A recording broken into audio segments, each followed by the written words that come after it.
ગુજરાતના પનવતા પુત્ર અને દેશના યશસ્વી વડાપ્રધાન શ્રી નરેન્દ્ર મોદીજી ફરી એક વખત ગુજરાતની 2 દિવસની મુલાકાત આવી ગયા છે. સાંજના સમયે તેઓ જામનગર પહોંચ્યા. તેઓ સોમનાથના અમૃત પર્વમાં ભાગ લેવા માટે આવી ગયા છે. રાત્રિ રોકાણ જામનગરમાં કરવાના છે. તેમના આગમનને લઈને જામનગરમાં એરફોર્સ સ્ટેશનથી લઈને લાલ બંગલા સર્કલ સુધી ઝાકમઝોળ કરવામાં આવ્યો છે. અને આ ઉપરાંત દરબારગઢ, ડીકેવી કોલેજ, પવનચક્કી, અન્નપૂર્ણા સર્કલ જેવા વિવિધ વિસ્તારોમાં પણ લાઇટિંગ કરવામાં આવી છે. અને સાથે સાથે સરકારની વિવિધ યોજનાઓના ડોક્યુમેન્ટરી શોનું પણ આયોજન કરવામાં આવ્યું છે. હવે વડાપ્રધાન નરેન્દ્ર મોદી ગુજરાત આવે એમાં ના નથી, પરંતુ આવે ત્યારે આપણા રાજ્યની સરકાર જે હવે માત્ર ઇવેન્ટ સરકાર બની ગઈ છે, તે ઇવેન્ટ કરવામાં જ માહેર છે. અને આવી રીતે વડાપ્રધાન નરેન્દ્ર મોદી આવે ત્યારે લાખો કરોડો રૂપિયાનો ધુમાડો કરી દે છે. આ બધા પૈસા આવે છે ક્યાંથી? તો સીધો જવાબ છે, આપણે એટલે કે મારા ને તમારા જેવાએ ટેક્સ ભર્યા હોય એ ટેક્સની રકમમાંથી. અરે ભાઈ, ગુજરાતના વિકાસની ગાથા તમારે ગાવી જ છે તો સાદી રીતે પણ ગાઈ શકાય. કારણ કે 2014 પહેલા બિન ભાજપી સરકાર હતી, અથવા તો ભાજપ એનડીએની સરકાર હતી. ખાસ કરીને અટલ બિહારી વાજપેયી વડાપ્રધાન હતા, મનમોહનસિંહ વડાપ્રધાન હતા, રાજીવ ગાંધી વડાપ્રધાન હતા.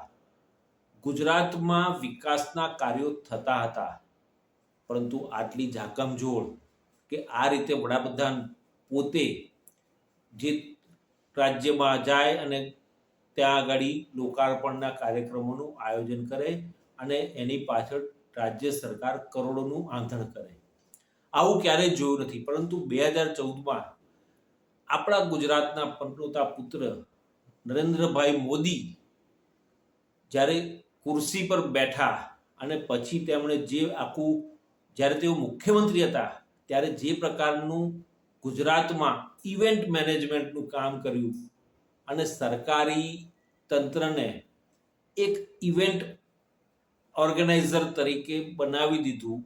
અને જ્યારે પણ કોઈ પણ કામ હોય, કોઈ પણ લોકાર્પણ હોય, કોઈ પણ પ્રોજેક્ટનું ઉદ્ઘાટન હોય, નવી યોજનાનું શરૂઆત કરવાની હોય, ખાતમુહૂર્ત કરવાનું હોય, તો વડાપ્રધાન શ્રી પોતે ગુજરાતમાં પ્રગટ થઈ જાય. ચલો, વડાપ્રધાન છે, આવે, ના નથી પાડતા, પરંતુ એમના આવવા પાછળ આટલો બધો ખર્ચો કેમ? ગુજરાતની જનતા ટેક્સ ભરે છે, એઓ સુવિધાથી વંચિત રહે છે, પરંતુ તેમને સુવિધાઓ આપવાનું સરકારને સૂઝતું નથી. અથવા તો જે કરોડો રૂપિયાનું આંધણ કરે છે આવા લોકાર્પણના કાર્યક્રમોમાં અથવા તો ધાર્મિક કાર્યક્રમોમાં, જે પ્રકારની ઝાકમઝોળ કરે છે સરકાર, એની પાછળનો ખર્ચો ન કરીને જે પાયાની સુવિધાઓ છે, જેમ કે ઘણા વિસ્તારોમાં પીવાના પાણીની સમસ્યા છે, સરકારી હોસ્પિટલોમાં ડૉક્ટરોની અછત છે, શાળાઓ, સરકારી શાળાઓમાં ઓરડાની ઘટ છે અથવા તો શિક્ષકોની ઘટ છે. શહેરી યુવાન હોય કે ગ્રામીણ યુવાન હોય, રોજગારી માટે અહીંથી ત્યાં ઢસરડા કરે છે, પરંતુ તેને રોજગારી નથી મળી રહી. આટલી સમસ્યાઓ હોવા છતાં સરકારના પેટનું પાણી હલતું નથી અને સરકાર માત્ર ઇવેન્ટ કરવામાં જ વ્યસ્ત છે. છેલ્લા કેટલાય સમયથી, જ્યારથી વડાપ્રધાન તરીકે નરેન્દ્ર મોદી બિરાજમાન થયા ત્યારથી ગુજરાતમાં વિકાસના કાર્યો જાણે એમની સરકાર આવી એ પછી થયા હોય અને એમનું લોકાર્પણ થતું હોય, એને માટે જે પ્રકારના પ્રચાર માધ્યમોનો ઉપયોગ કરવામાં આવે છે, જાહેર ખબરોનો ધોધ વહેવડાવવામાં આવે છે, અને જે જાહેર ખબરો આપવામાં આવે છે એની પાછળ પણ કરોડોનું ધુમાડો કરવામાં આવે છે. હવે જનતાના ટેક્સના પૈસાનો ખોટી જગ્યાએ વ્યય શા માટે કરવામાં આવે છે? પ્રચાર માધ્યમોમાં આટલી બધી જાહેર ખબરો પહેલાં ક્યારેય આપવામાં આવતી નથી, માત્ર પબ્લિસિટી કરવામાં આવી રહી છે. તો વડાપ્રધાન નરેન્દ્ર મોદીની છબીની અને તેમની ગુજરાતની ભાજપની સરકારની ભાજપની સરકાર માત્ર ઇવેન્ટ મેનેજમેન્ટમાં જ માહેર છે. તે કાયમ વડાપ્રધાન નરેન્દ્ર મોદીની આગતા સ્વાગતામાં લાગેલી રહે છે. મહિના 2 મહિના થાય એટલે વડાપ્રધાન નરેન્દ્ર મોદી નવી કોઈ યોજના લઈને આવે અને તેનું લોકાર્પણ કરવાના હોય, ખાતમુહૂર્ત કરવાના હોય અને છાપાઓમાં, અખબારોમાં પાના ભરીને અને ન્યૂઝ ચેનલોમાં જાહેર ખબરો ઢગલાબંધ આપીને કરોડોનું આંધણ કરવામાં આવે છે. વિરોધ નથી કરતા, અમે વિરોધ નથી કરતા, વિકાસના કાર્યો થવા જોઈએ, પરંતુ વિકાસના કાર્યો થાય એની સાથે સાથે લોકોને સુવિધા પણ મળવી જોઈએ. સામે બાજુએ જ્યારે વડાપ્રધાન આવે છે ત્યારે જે વિસ્તારમાં જવાના હોય છે ત્યાંના રહેવાસીઓને, ત્યાંના નોકરિયાત વર્ગને જે હાલાકી ભોગવવી પડે છે એ એક વખત ખાલી ઊભા રહીને જોશે ને તો પણ ખબર પડશે. પરંતુ ના, એ લોકોને તો પોતાની છબી સુધારવી છે, છબી બતાવવી છે અને પોતાનું જ માર્કેટિંગ કરવું છે. ગુજરાત સરકાર માર્કેટિંગમાં એક્સપર્ટ થઈ ગઈ છે અને જે પ્રકારની જાહેર ખબરો સોમનાથના અમૃત પર્વ મહોત્સવની આવી રહી છે એમાં પણ પાના ભરીને અખબારોમાં જાહેર ખબરો આપે છે અને એમાં પણ જે વાહવાઈ છે વડાપ્રધાન નરેન્દ્ર મોદીની હોય, મુખ્યમંત્રી ભૂપેન્દ્ર પટેલની હોય કે નાયબ મુખ્યમંત્રી હર્ષ સંઘવીની હોય, તો હું આપણા રાજ્યના મૃદુ અને મક્કમ એવા મુખ્યમંત્રી ભૂપેન્દ્ર પટેલ એટલે કે દાદાને કહેવા માંગુ છું કે દાદા, ગુજરાતમાં ઘણા એવા સમસ્યાઓ છે જેનું સમાધાન તમારી સરકાર કરી શકે જો તમે મૃદુ અને મક્કમ હો અને જો તમને લોકોની સમસ્યાની અસર થતી હોય તો ચોક્કસપણે આવા ધજાગરા કે આવા ધખારા કરવાનું બંધ કરી અને જો તમારી સરકાર પાયાની સુવિધાઓ આપવામાં ધ્યાન કેન્દ્રિત કરશે ને તો લેખે લાગશે. 2027ની વિધાનસભાની ચૂંટણી આવી રહી છે ત્યારે આ પ્રકારના ધખારા કરી લોકોના માનસ પર એક એવી છાપ ઊભી કરવા માંગે છે રાજ્ય સરકાર અને કેન્દ્રની વડાપ્રધાન નરેન્દ્ર મોદીની સરકાર કે તેમના શાસનમાં જ ગુજરાતનો વિકાસ થયો છે. ગુજરાત પહેલા કશું જ નહોતું. તેમની ભાજપની સરકાર અહીંયા આવી 30 વર્ષથી સત્તા સ્થાને છે ત્યારથી જ ગુજરાતનો વિકાસ થયો છે. એ પહેલા કશું જ નહોતું. ગુજરાતમાં કશું જ નહોતું. ગુજરાતમાં IIM પણ નહોતી, કોઈ કોલેજો પણ નહોતી, યુનિવર્સિટી પણ નથી. માત્ર ભાજપના શાસન પછી જ આ વિકાસ થયો છે એવી છાપ લોકોના માનસ પર ઊભી કરી રહ્યા છે. આ વસ્તુ સદંતર ખોટી છે. ગુજરાતનો વિકાસ જ્યારે ગુજરાત અને મહારાષ્ટ્ર અલગ થયું, 2 રાજ્યો બન્યા, મુંબઈ રાજ્યમાંથી 1960માં 2 રાજ્ય બન્યા, મહારાષ્ટ્ર અને ગુજરાત.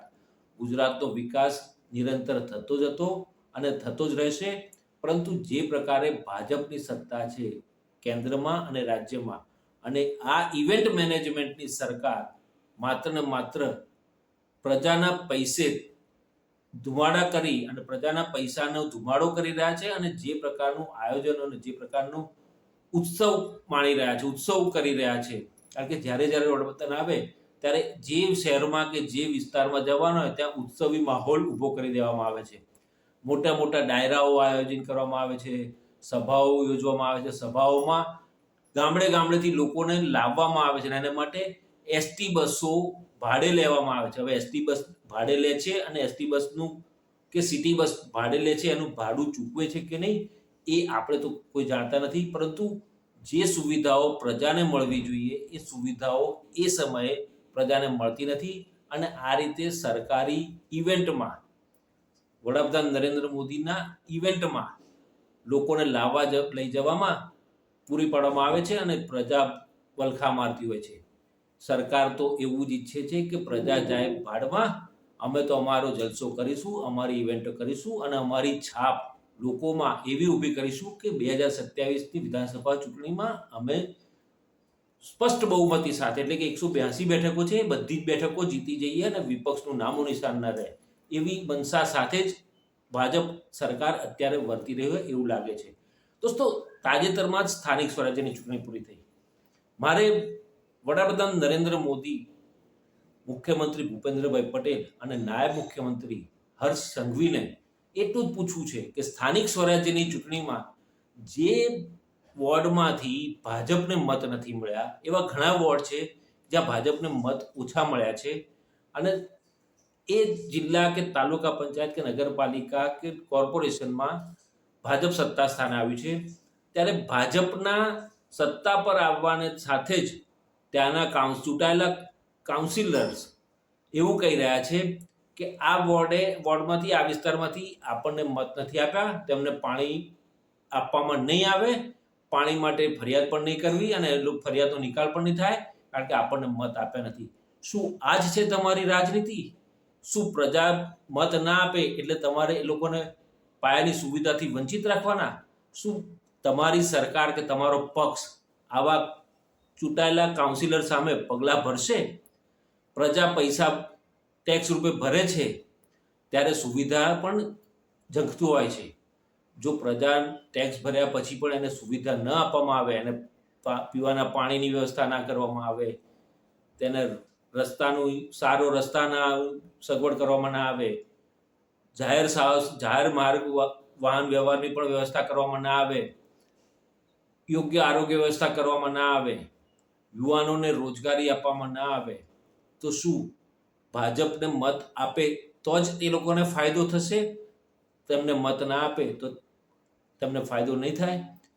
આવી બેધારી નીતિ જો ભાજપની હોય તો મારે એટલું જ કહેવું છે કે સત્તા તો આવશે ને જશે, સરકારો આવશે ને જશે, પણ પ્રજા હંમેશા અહીંયા જ છે અને અહીંયા જ રહેશે. અને આવનારા સમયમાં ગુજરાતની પ્રજા આનો જડબાતોડ જવાબ આપીને જ રહેશે.